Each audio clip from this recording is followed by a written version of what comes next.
Natupok ang warehouse ng National Grid Corporation of the Philippines sa Hermosa, Bataan. Umabot sa ikatlong alarma ang sunog na tumagal ang 2 oras bago naapula. Ayon sa BFP, aksidenteng natamaan ng linya ng kuryente ng Peninsula Electric Cooperative habang nag-i-install ng kawad ang isang kontraktor. Sugatan ang 3 nag-i-install ng kawad at nagpapagaling na sa ospital. Paglilinaw ng NGCP, hindi naapektuhan ng sunog ang power transmission. Tataas ang sweldo ng mga kawani ng gobyerno sa susunod na taon alinsunod sa pirmado ng kautusan ni Pangulong Bongbong Marcos. Nakatutok si Bon Aquino. Nilagdaan ni Pangulong Bongbong Marcos ang Executive Order No. 64 na magtataas sa sahod ng government employees. Sakop ng updated salary schedule ang lahat ng civilian government personnel sa executive, legislative, judicial branches, constitutional commissions at constitutional offices. Kasama rin ang government-owned or controlled corporations na hindi sakop ng GOCC Governance Act of 2011 at Executive Order No. 150 Series of 2021.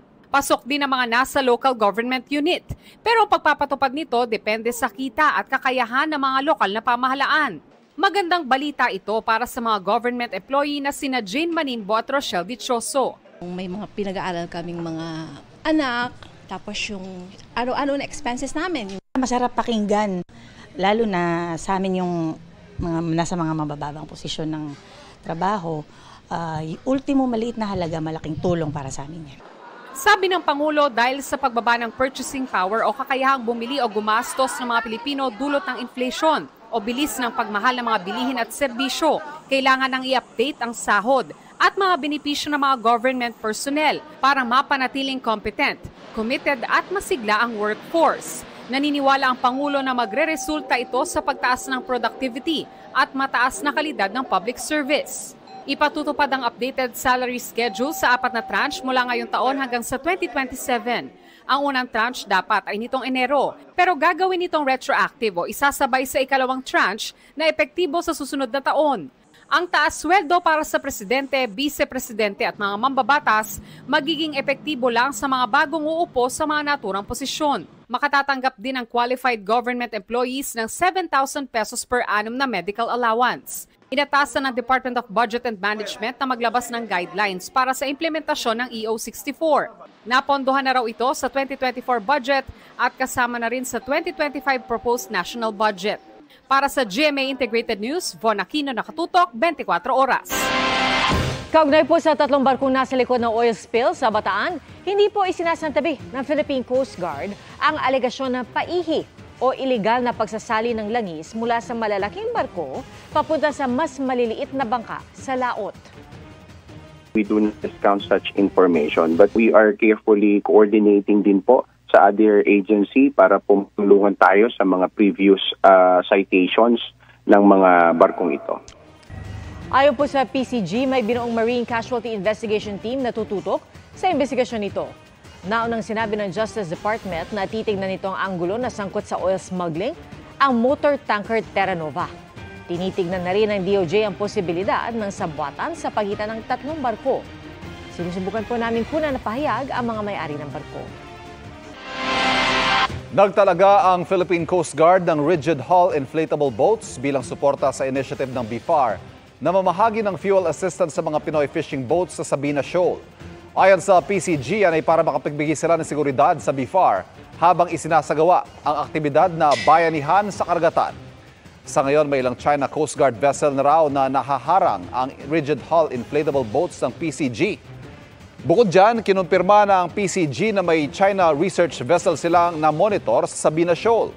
Nakitaan daw ng PCG ang research vessel na Keshui Sanhao ng Automatic Identification System Transmission habang bumibiyahe sa norte ng pinag-aagawang teritoryo.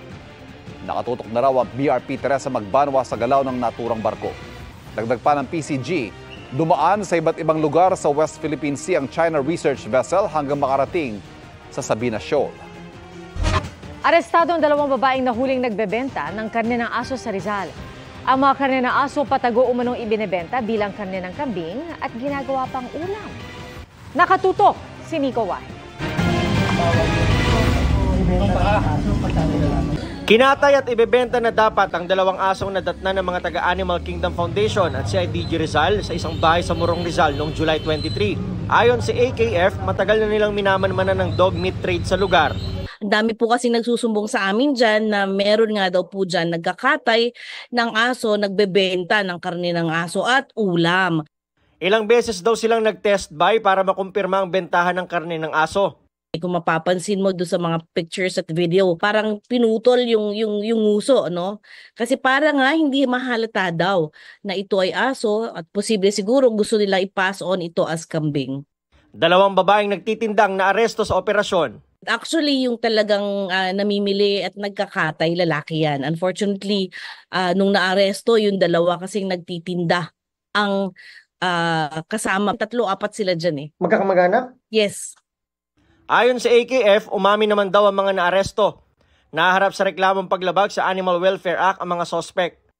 Para sa GMA Integrated News, Nico Wahe, nakatutok 24 oras. Mga kapuso, may binabantay ang low pressure area ngayon ng Pag-asa. Namataan ito 1,310 kilometers east-northeast na extreme northern Luzon.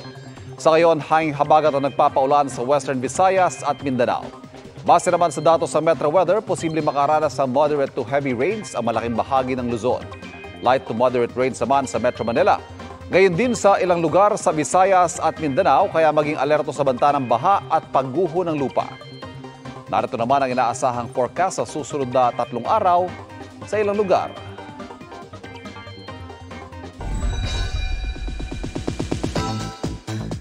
Stunned at overwhelmed si South Korean actress Kim Ji-won sa suporta ng Pinoy fans sa kanyang meet and greet dito sa bansa. Ang kanyang heartfelt message tunghayan sa Aking Chika.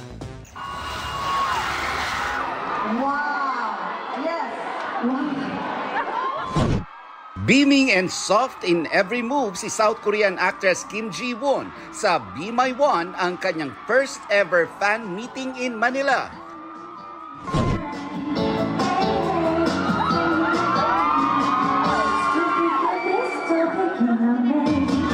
Personal daw na pinili ni Ji-won ang first song sa kanyang sold-out fan meet.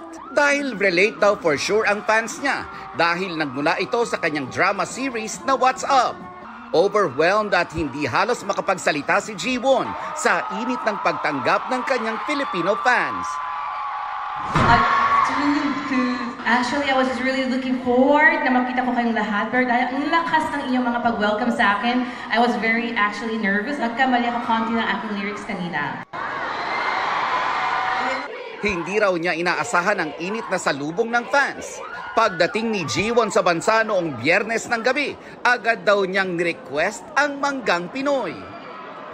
한국에서도 뭐 망고를 먹긴 했지만 필리핀에 Of course, I did have mangoes when I was in Korea, pero I heard that Filipino mangoes are the best. Kaya when I just arrived, I asked for mangoes, and napakasarap talaga. You know, the Filipino mangoes are the best, right? But did you also know that the Filipino fans are the best as well? Anyway, now you know, yes, yes. Now currently, the Philippines Mga kapuso, maging updated sa showbiz happenings anumang oras. Mag-subscribe sa GMA Integrated News sa YouTube. At para sa mga kapuso abroad, bisitahin ang GMA Pinoy TV at www.gmanews.tv.